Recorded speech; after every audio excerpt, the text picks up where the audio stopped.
2025. Ah non, mais là, on a eu le droit à une année de Formule 1, ma foi, spectaculaire, je dirais. Déjà, on est en fin de réglementation, tout le monde est focal sur 2026, donc globalement, tout le monde est à peu près au même niveau pour 2025. Enfin, tous, sauf McLaren qui semble quand même bien dominante en arrivant, mais heureusement, ils vont se foirer. Et on va en parler. Comme prévu en début d'année, McLaren gagne. Ils gagnent tout et on se dit, vas-y, milieu d'année, ils vont avoir le titre.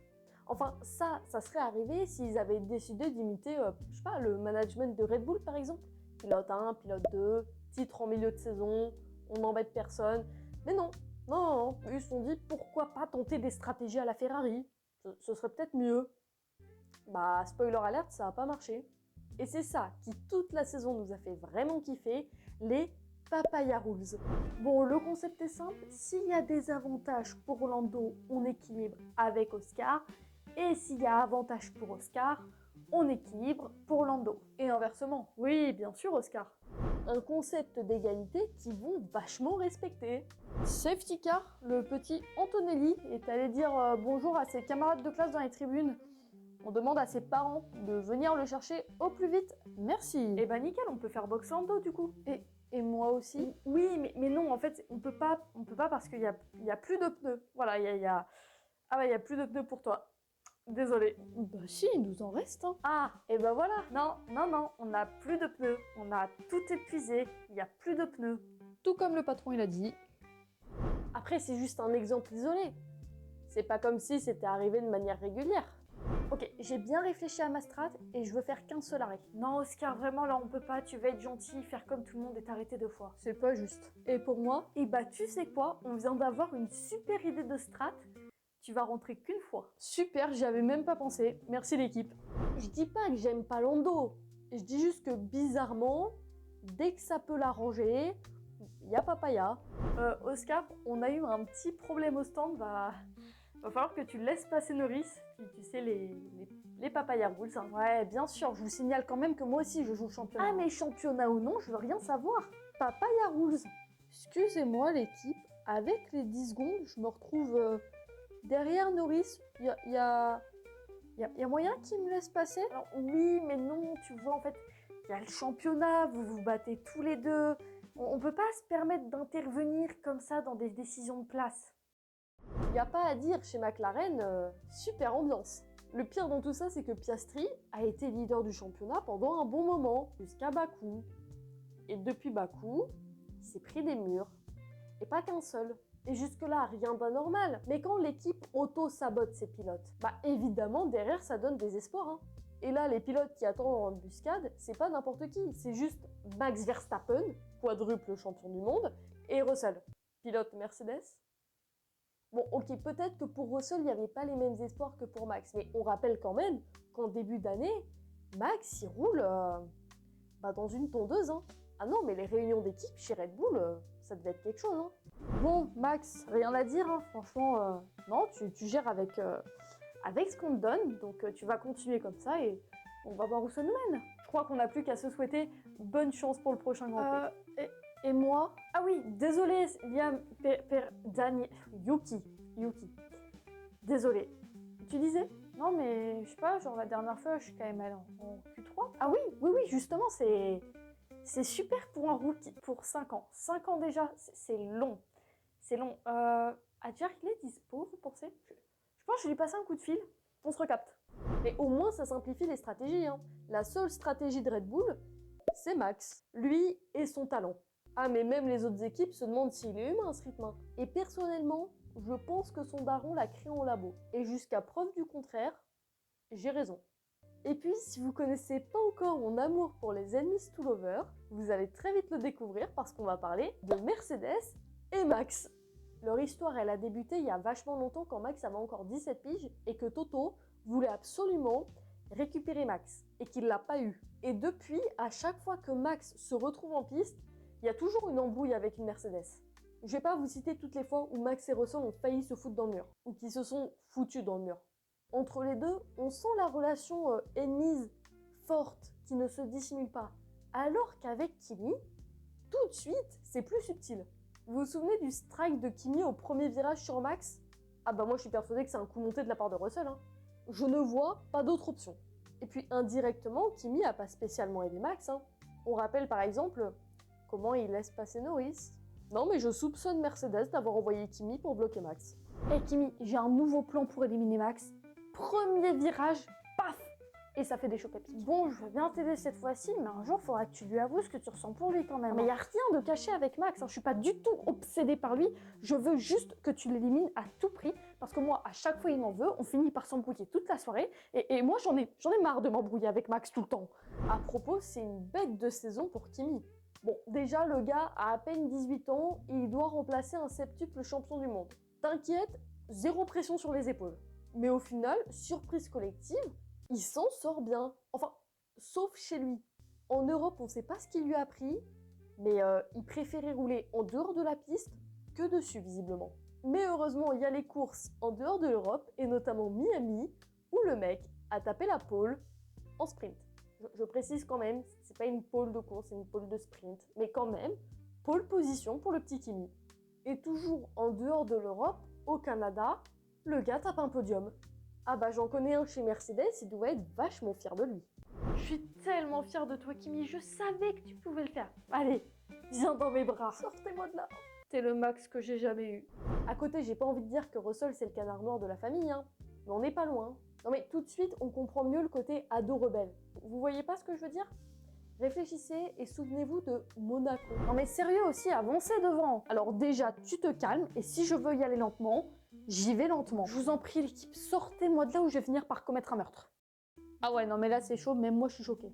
Ok, rien à battre, de toute façon, ma course elle est foutue, moi je passe. Non mais là, Russell t'abuse, hein. J'abuse, c'est moi qui abuse dans cette histoire. Vraiment, Toto? Ça va, reste calme. Hein. Ah mais je suis calme, je suis parfaitement calme, je suis même totalement calme. Et toi, est-ce que t'es calme, Toto? Dis-moi, est-ce que t'es calme? Oui, ça va, je suis plutôt bien, ça va. Eh ben tu devrais pas, parce qu'on a 2 arrêts à faire.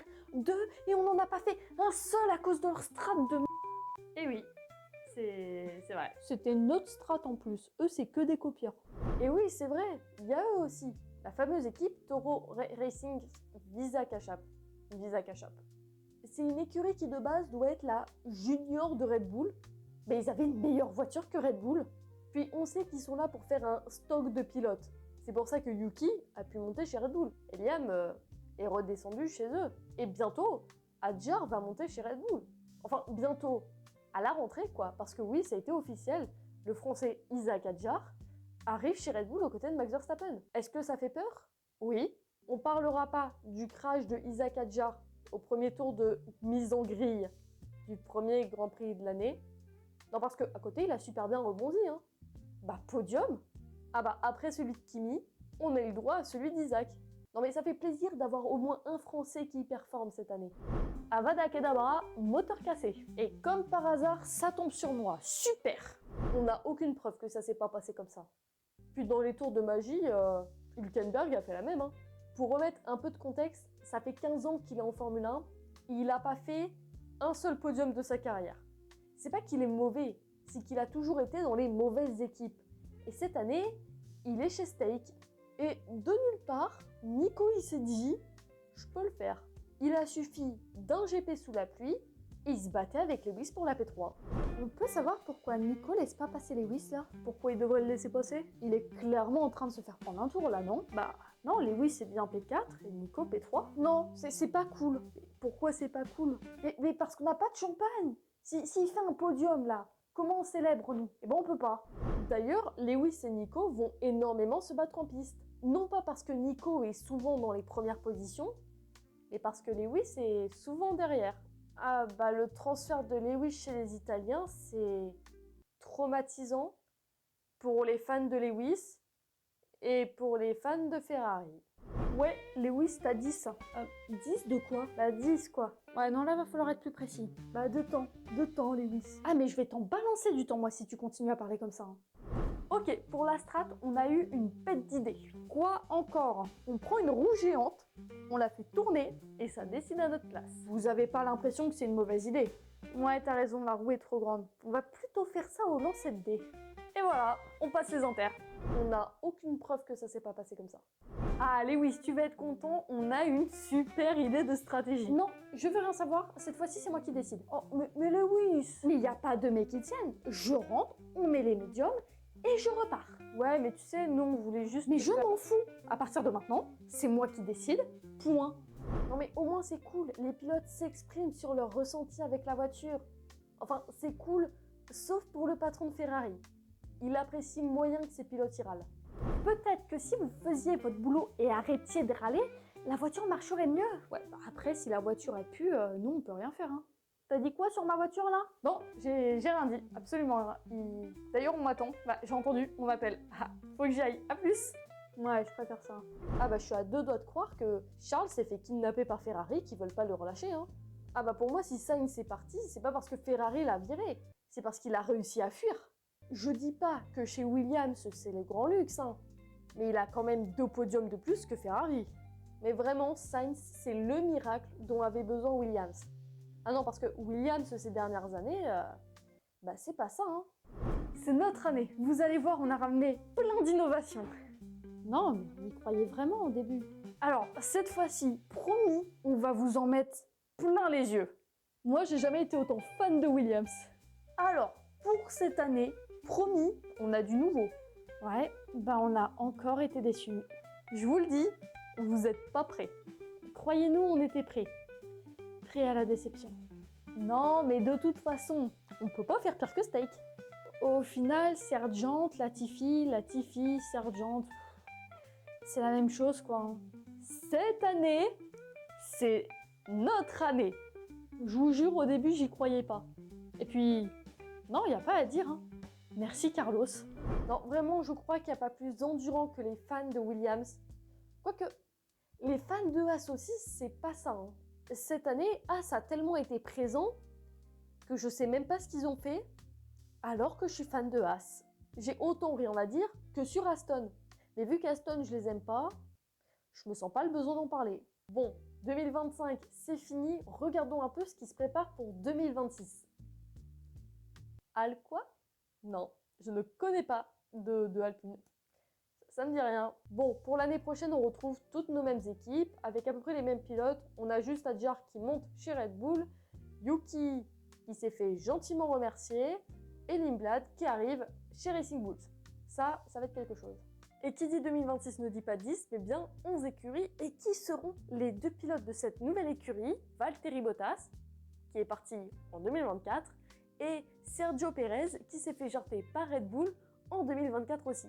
2 pilotes au statut de numéro 2 qui se retrouvent alors dans la même écurie. Je me demande lequel des 2 numéro 2 sera numéro 2. Quoi qu'il en soit, merci d'avoir suivi cette vidéo. N'hésitez pas à me donner votre avis sur la saison 2025 en commentaire. Et moi, je vous dis à la prochaine pour un nouveau rendez-vous.